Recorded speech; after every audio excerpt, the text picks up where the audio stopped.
มีแต่เวลาแมนมันสิเยียวยาทุกอย่างแมนใส่เวลาต้องคิดหลายต้องคิดหลายมีแต่ว่าเฮ็ดได้ก็ได้ให้ลูกได้กินก็พอ แมนเคยให้แบบว่าตอนกูมีข้าวกินเนาะก็ตอนฝนตก ฝนตกเพราะว่าใหญ่ไปใหญ่มากลางคืนนี่นอนบ่หลับเรียนก็คือเห็นแล้วโล่งเลย โล่งเลยพี่น้องเอ้ยอย่างเช่นแหละ โล่งเลยนี่ ตื่นตาเลยพี่น้อง นี่เข้าทางนี้ก็ได้พี่น้องนี่เข้าไปใน คือทางนี้นี่มุกขึ้นได้เลยจังสิพี่น้อง ขึ้นผู้บ่าวขึ้นก็ได้ ผู้บ่าวขึ้นทางนี้เลย เท่าพี่น้องนะเรือนซานบ้านซอนะแต่มันมีบอลอันนี้ตัวอย่างมันมีทรัพย์สินก็ออกบ่อยู่หรอกคิดว่า น้อง ข้าวจีแล้วก็ปลาทูให้น้องเพราะว่าน้องเพิ่นหิวข้าวไอ้เตียงเพิ่นได้ยิน อันนี้ของไอเตียง แม่นว่าสิมื้อได้นี่ อันนี้ของอันนี้ปลาทูเด้อ ของ เบาเตียงเด้อ บ่เตียงทองเด้ออ่ะให้ลูกกินเด้อหรือว่าให้พ่อแม่ข้าวจี อันนี้ของเบาเตียงเอ้า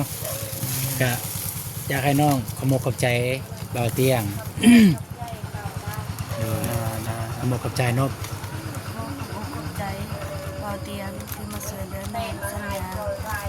ขอให้อยู่ดีมีแรงสุขภาพแข็งแรงขอให้ร่ำให้รวย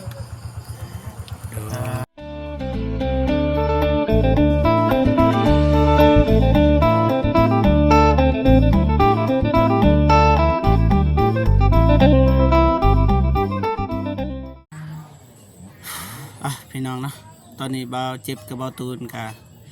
มาบาดตอกสมิงเนาะเมืองละมามแขวงไสกรอกพี่น้องเนาะตอนนี้ทีมงานเฮากะคิดว่าจะไปหาน้องจันแต่ว่าน้องจันบ่อยู่เนาะก็เลยไปหาน้องสัญญาผู้ที่ไอเตียงเคยถ่ายลงไปหั่นเนาะสิเป็นอะไรเฮาไปชมนำกันเนาะก่อนสิไปกะก่อนอื่นเบิดกับทักทายสบายดีและสวัสดีเด้อพ่อแม่พี่น้องเบิดสู่คู่สู่คนเนาะทั้งในลาวและก็ต่างประเทศนะยินดีต้อนรับเข้าสู่ซองบ่าวเจ็บคือเก่าเนาะไปบ่ตูนสบายดี ไปเด้อสมัยตอนค่ำเด้อตอนมืดตื่นตาเตียงว่า เดี๋ยวไปโอเคไปพี่น้อง เอาเครื่องทงยังสีบคนนั้นว่าพยายามน้องเนาะ แม่นไหม พยายามน้องสัญญาเป็นอะไรกดเกือบอยู่นี่เฮ้ย ไป เรื่องมาอยู่นี่ปะ อ๋ออยู่หันก็ได้ อยู่หันวะ โอเคไปจ้ะ อยู่นี่แล้วเข้าใกล้ได้แบบบ่มีใหม่ได้ ตกเลยพี่น้องจะไหนตกได้บ่ตื่น ว่าเป็นยังตก โอ ว่าเป็น เค ยัง ได้แล้วบ่มืดดอกคิดว่ามืดปะจิบไปเบิดอันนี้น้องสาวเอ้าสบายดีน้องสัญญา สบายดี โดยสวัสดีทั้งสองกล่องเลยเด้อ สบายดีน้อง โดยสวัสดีทั้งนี้อีกโดย ปิดบ่มันเหลื่อมสิ เรื่องบ่เบิ่ง อันนี้แจ้งแล้วให้มันเหลื่อมสิมันเหลื่อมบ่เห็นหยัง แจ็คปิดพี่น้องเอ้ยถ้าปิดว่าสิใส่อันนี้ บ่เคยมาจักเทื่อ แบบเคยมาบ้านแต่ว่าบ่เคยมาหาน้องจักที แม่น บ่เคยมาถ่ายแต่ว่าเคยมาหาแต่บ่เคยมาถ่ายสินะนั่นน่ะอันนี้เป็นน้องสาวบ่ โดย โดยน้องสาวนี่มีชื่อว่าจังได๋ชื่อตุ้น อายุจักปีแล้ว มี14 ปี บางทีก็เมื่อนานบางทีก็สิไปถาม ยัง ไป เฮีย ถ่ายชีวิตน้อง ยังเฮียนบ่ยังเฮียนอยู่ ห้องใดล่ะ เห็นมสองอนาคตคงศาสตร์ได้เพิ่น อายุจักปีล่ะลืมนะ 14 ปี ยังน้อยเนาะ ตุนไป14 ปีเรียนหอมสองเนาะ ซ้ำน้องชาลี สำรองสารีมีไอ้น้องกันจักคนน่ะ สาย 3 คน โดย 3 คนใส่คนหนึ่ง ลงแล้ว ผู้ชายบ่ ผู้หญิง โอ้ก็ควรนี่ได้ลูก ลูกยิงเนาะ ลูกยิง3 คนอ่า ถามบ่ตื่น มาแต่ไสนี่ไปไสมื้อนี้ มัน ปลูกมันมีแต่ว่ารบกวนพวกน้องเวลาเขาแห้งเด้อเขาขายบ่มีไม้จะบ่ได้ยินปานใดมาแต่ปลูกมันเนาะมาแต่ปลูกมันไปซองเลยบ่ บ่ อ้าวแม่นบ่ น้องบ่ได้ไป อยู่เฮือน น้องอยู่เฮือน แต่งกินเฮ็ดกินตักน้ำเพราะว่ามันไกลนะน้ำไกล น่ะ ทางนี้ซะ สุดท้ายทางน้องน้องสัญญา หู สัญ จัก ญาย้อน ว่า สัญญา FC ย้อน บ่ทันหูได้บางที FC เฮา แม่นบ่เจ็บมีหยังสิถามน้องก็ถามอ่า บ่ทันสิถา เด้อ ม น้องเด้ออากาสิเว้าหลังไม้หน้าไม้เลยถ้าได้น้องตอบได้น้องก็ตอบถ้าได้น้องตอบบ่ได้ก็บ่เป็นหยังเด้อ โดย โดยคันใดคิดว่าตอบแล้วมันบ่สบายใจก็บ่ต้องตอบนั่นน่ะอ่าตามนั้น บ่จักสิถามพี่น้องเนาะ น้องเด้อโศกเศร้าแท้เนาะ ปกตินี่น้องเฮ็ดเวียกหยังอยู่เฮือนเวียกหลัก ด้วยหากบ้วนนึ่งเขาอาบน้ำ และน้องสาวเนี่ยบ่ได้ล้างบ่ โดย บ่ได้ล้าง บางเทื่อก็ล้าง เออน้องสาวบ่ได้ล้างเพราะว่าค่าเฮียนแน่เนาะ อ่า ไปโรงเรียนไปหยังอะนะพี่น้องเอ้ยเนาะ เวียกหลักของน้องเนี่ยเฮ็ดแต่ละมื้อนี่เวียกหยังอยู่นี่นะ ปลูกมัน ปลูกมัน ไ ไม่ได้ปลูกมันนะบ่ เฮ็ดให้ เฮ็ดให้ เฮ็ดให้ เพราะนามีบ่ บ่ น่าบ่มี ปลูกมันนี่ปีกายได้เท่าไหร่ ปีกายเลยหาได้ 5ล้านได้น้อยแท้5ล้านก็900ไป 9,000 9,000ไป 9,000 ก็บ่หลายเด้ ยังบ่ได้หลาย9,000 ตัวอย่างว่าเสาเฮ็ดมันแล้วก็แล้วมันนี่เฮ็ดเวียกหยัง เชื่อหยา เสียหยามัน โดย หมายว่าต้นเบิด เบิดนะขายเบิดเลย ขายเบิดรับเงินเรียบร้อยเฮ็ดหยังต่อกันเลย เพื่อรับจ้าง รับจ้างแถวใด เจ้าส่วนกล้วย อ๋อ สวนกล้วยอยู่ไสว่าสวน ส ก วน ล้วย กล้วยอยู่ไสกอง แถวอัตตปือ อัตตปือ สวนกล้วยอัตตปื้อ โอ้วันเท่าไรก็ เส้นแปด มันแสนแปดไปนอนพุ่นเลยเนาะ ดู เวลาไปรับจ้างเนี่ยไปเบิดเลยบ่กับน้องกับแม่กับพ่อยังไปเบิดบ่ โบ น้องเพิ่นเฮียน ไปผู้เดียว โดย อ๋อ ไปผู้เดียว ลูกเด้สมมุติว่าลูก มีน้ำพอน้ำใน อ่า คือบ่เห็นลูกตอนนี้ไปใส่ละ คือดุมหมุน อืม ดินกับพ่อเฒ่าแม่เฒ่า จักปีแล้วลูกบ่ตูนมันจำกันได้เห็นจักเถื่อได้ลูก เห็นอยู่ จักปีแล้ว แต่ว่าบ่ได้ทาย จักประมาณจักปีแล้วลูก ปี หนึ่งปี10 เดือนย่างได้แล้ว ยังได้แล้วกำลังซนได้สำนัน ขี้ดื้อก ำลังคิดดื้อกำลังซนแล้วก็กำลังแลนสายแลนครัวเพิ่น เฮ็ดให้หลายบ่ให้แต่ละปีได้หลายสอบอยู่บ่ 10 ป้าย 10ปลายกลุ่มอยู่บ่10ปลายนี่ โบ บ้านนี้ เวลาพวกน้องอันตัวอย่างว่าบ่มีข้าวกินบัดนี้เพราะว่าข้าวมันน้อยเนาะ แม่ เฮ็ดจังได๋ ไปหารับจ้างข้างนอก หารับจ้างสมมุติบ่ทันได้รับจ้างนะ เพื่อทักษิณา เพราะว่าปกตินี่รับจ้างอยู่แล้วเนาะ โดย อืม เคยอดบ่แบบว่าบ่ได้กินข้าวหยัง โดย เคยอดบ่ โดย ถ้าบัดลูกเด้สิจังได๋ ลูกอดน้ ลูกก็อดนำ แบบว่าถ้าเป็นเบาเจ็บนี่ลูกนี่บ่ให้อดแล้ว ไปขอน้ำเขาก็ได้เลยซ้ำให้ลูกนะ เพราะว่ากันตัวนี้เพราะว่ามันขึ้นกับคนบางคนในกล้าบางคนบ่กล้าเนาะคือสมมุติคือน้องนี่น้องบ่กล้าเด้บ่กล้าสิไปขอจังซี่ คนบ่มักปากเนาะ แม่นคนบ่มักปากแน่หน้านิ่งไปหน่อยเนาะ หลายตนสิทำให้มันนั่นนี่ก็ยานน้องเพิ่นให้ พวกอายมาก็อยากให้น้องยิ้มแย้มแจ่มใสเด้อ แม่น บ่อยากให้หน้าเศร้า แต่พวกอายพยายามสิถามคำถามแบบว่าให้มีแบบเกินว่ามีหอยยิ้มแด่นะส่วนบุญปีใหม่ไปหมอกนี่น้องก็ได้ลิ้นอยู่บ่อยู่นี่ ำโดย ลิ้นเนาะ โดย คือปีนี้ลิ้นบ่ ดิน ลูกอยู่กับไผ พ่อแม่ เต็มที่แล้วเนาะเต้นเนาะ โดยเลย ยิ้ม บ่ ยิ้มเด้สงสัยน้องหิวข้าว โอ้กำลังนึ่งข้าวนะ กำลังนึ่งข้าวหิวข้าวบ่หิวแล้วบ่บ่าวเจ็บโอ้ยน้องหิวข้าวเฮาละบ่ให้เด้อ เอาให้ นี่เล็กกระสอยอยู่นี่ เอาลิจะซอยให้ลูกได้บ่ให้ได้ บ่กินรสหิวข้าวเด้ก็พอมีแหงนั่งลงกันหน่อย ต้ม นึง ต้มมีก็ได้ต้มมีให้น้องเลยเบาตูน ต้องมีว่าข้าวกันในสุกเถื่อนี่ นี่ นี่คือทุกเกินมาทงยางซีบแม่นของแม่คนเดียวกันนั่นแหละของกับอันไอ้ไอ้ น้ ห อง มอนงของแม่กิสโตซิมมาละวงเพิ่นอยู่สหรัฐอเมริกา แฟด เพิ่นก็ฝากทางไอ้บ่าวนงให้ทีมงานเฮาไป นี่ รับ แหละ แจก ต้ม ยา นี่ ย แหละ ตำทั่วทุกยากต้มเลยบ่ ฮะน้องคิว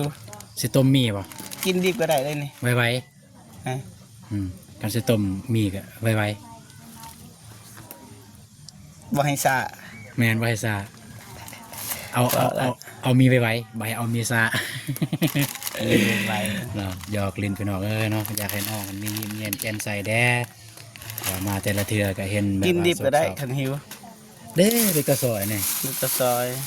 เอ้าคุณลำปอง เอาแกะ แกะเลยบ่เจ็บ เอาให้น้องเพิ่นแกะ อายเด้แกะน้องเพิ่นอาย แกะนั่น เอา เบื้องหนึงมัน แกะเลย ยากป้าส่งคือเปื่อนฮะส่ง เพิ่ คื น อ มา เปื่ แต่ อนนะ เวียกมาแต่เฮ็ดเวียกไปเวียกนี่ขี่รถเอาบ่ บ่ ย่าง โดย เป็นหยังคือย่าง บ่มีรถ บ่มีรถบ่ โดย อ๋อไกลบ่ ไกล ประมาณจากโล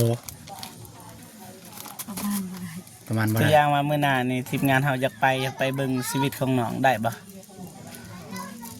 อยากไปเบิ่งไปทายวิถีชีวิตของน้องเพิ่น คุมไก่นี่ได้บ่แต่นี่ฮอดบ้านปลาไหลายบ่ โดย ได้บ่ จ้า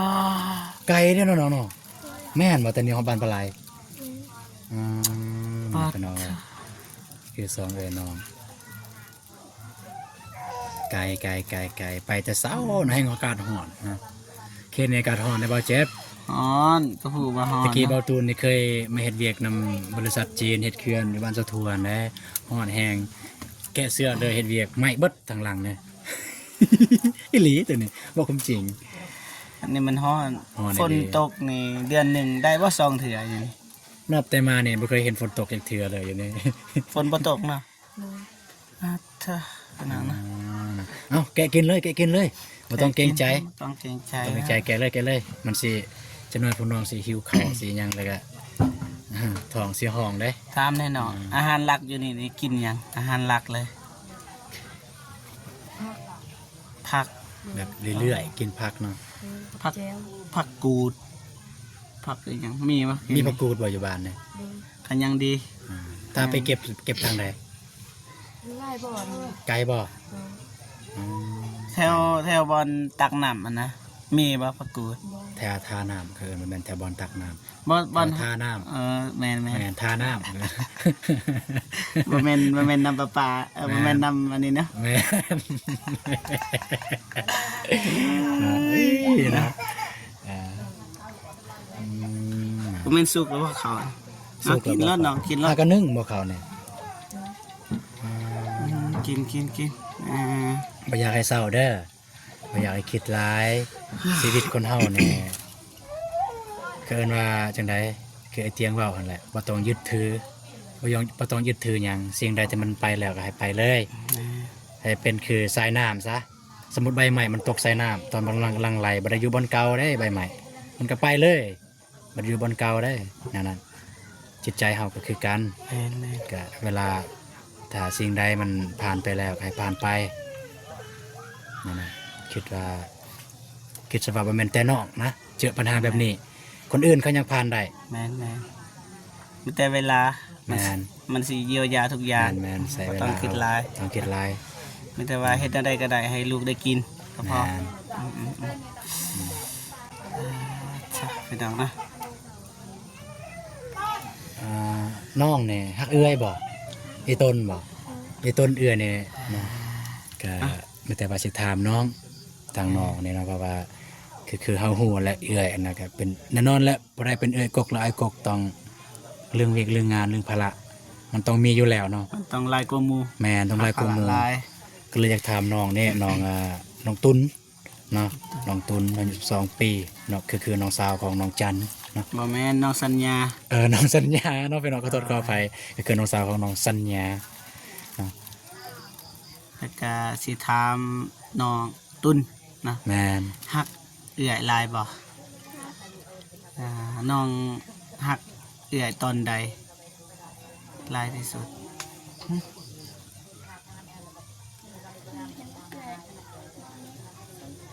เห็นเอื้อยบ่มีความสุข ในตอนตอนเอื้อย บ่มี บ่มี ความ ความ สุ สุ ข ข ที่ต้นเอื้อยตอนน้องตั้งเฮียนแล้วก็เอื้อยไปสวนคนเดียว อ๋อ แสดงว่าปกติเนี่ยก็ไปนํกันตอนแบบว่าบ่ได้เรียน วันเสาร์วันอาทิตย์เนาะ วันเสาร์วันอาทิตย์นะ โอเคสำเนียงเข้าใจแล้ว แม่นอันนี้คือความหักจากน้อง แต่ว่าอยากคู่ความหักจากเอื่อย มันเป็นยังไง มันเป็นจังใดนะ มาถามเอื่อยต่อ ตามเอื่อยต่อพี่น้องหลังจากทำน้องแล้วก็ตามเอื่อยเนาะ ถาม ก็เจ็บ ความรู้สึกของเอื่อยนี่เพราะว่าเอื่อยก็ได้ยินแล้วว่าน้องเพิ่นฮักเอื่อยนะ โดน แต่ว่า อะไรมันแหละ อยากคุยทางเอื่อยอีกว่าฮักน้องลายสำใดนะฮักน้องลายบ่ หักน้องลายเราแล้วชื่อบอกตอนใดในเวลาใดที่น้องรู้สึกว่าน้อง เป็นห่วง เป็นห่วงไอ้ตนน้องรู้สึกว่าแบบว่ามันเจ็บจุกในอกในใจนะแบบเจ็บ เวลาบ่มีเขากิน เวลาบ่มีข้าวกิน เวลาไม่มีข้าวกิน ยามฝนตกฝนมันผ่ายานนอนบ่หลับ มันฝนตกมันพระเบื่อเนี่ย เลย เวลาฝนตกไปต้นน้องนอนมาหลับอะนะกลางคืนบางทียานมันเปียกอย่างเงี้ยที่ต้น เด้อ ได้นะบ้าบ่ได้ใส่ บ่ได้ใส่เครื่อง บ้า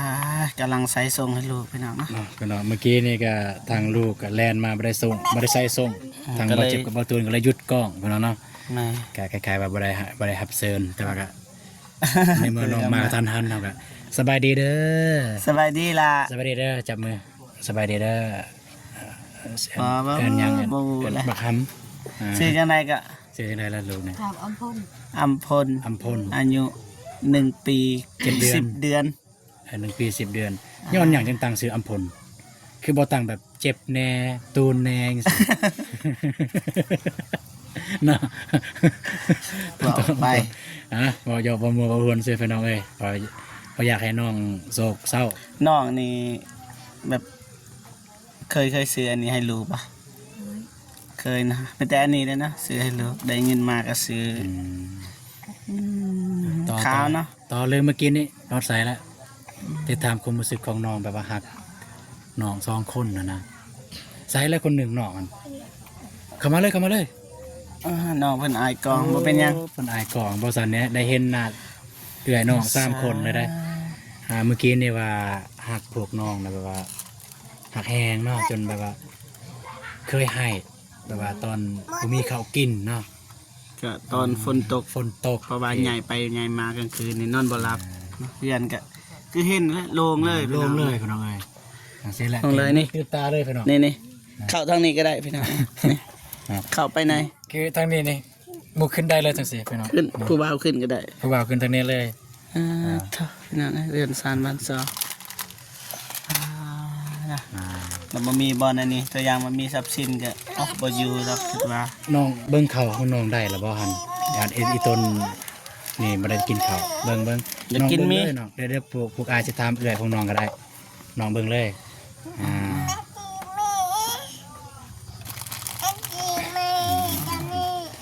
เนาะมันครับมันแคบไปน้องกันเนาะอันนี้เฮือนครัวด้นแล้วบ่เฮือนเนี่ยแต่น้องน้อยๆบ่ ประมาณเบิ่งได้จักปีแล้ว ปลาย 10 ปลายปีโอเคพี่น้องถือว่าสมควรเนาะทีมงานเฮาก็ยังเมื่อเนาะ แม่น โอเคมีแต่ว่าพวกอายกลับกันเด้อแล้วมื้อหน้าสิมาใหม่เพราะว่ามันเดึกแล้วพี่น้องเนาะไป แต่ประตู ตามมานานมาเด้อพวกอายได้มาก็สิได้แวะมาหาเด้อเด้อนี่ของกินก็เก็บเมียนเด้อ เด้อ ของว่าผู้ใหญ่ใจบุญนะ ไป โอเคไปยายครับ โอเคพี่น้องเนาะว่าเจ็บกลับมาคือเก่าเพราะว่าไอเตียงเพิ่นซื้อข้าวจีแล้วก็ปลาทูให้น้องเพราะว่าน้องเพิ่นหิวข้าวไอเตียงเพิ่นได้ยิน อ๋ออันนี้ของไอเตียง แม่นว่าสิเมื่อได้นี่ อันนี้ของอันนี้ปลาทูเด้อของเบาเตียงเด้อ บ่เตียงทองเด้ออ่ะให้ลูกกินเด้อหรือว่าให้ นี่ พ่อแม่ข้าวจี อันนี้ของเบาเตียงเอ้าก็อยากให้น้องขโมกขอบใจ